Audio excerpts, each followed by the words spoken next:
que c'était, parce que vous avez exercé en droit du travail, est-ce que c'était la finalité, finalement, que comme avocat, vous dites, bien, j'ai des réformes à faire comme ministre du Travail? Est-ce que c'est pour ça que vous vous êtes attaqué à des lois grandes comme celle-là?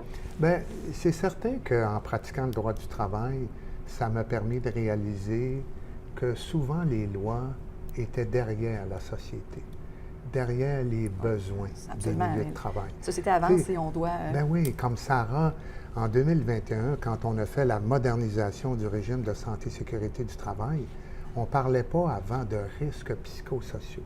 On ne s'intéressait pas à la santé psychologique. Alors que dans les secteurs de la santé, de l'éducation, où il y a beaucoup de personnes qui ont des problématiques associées à des risques psychosociaux, il fallait s'y intéresser. Donc, on a intégré la notion de psychique à côté de celle de physique, puis on a imposé l'obligation au milieu de travail d'identifier les risques psychosociaux, ça veut dire les menaces, l'intimidation. On ne peut pas juste se casser un bras, là. Pour éventuellement les contrôler et les éliminer. Non, dans certains secteurs, il y a plus de lésions à connotation psychologique que physique.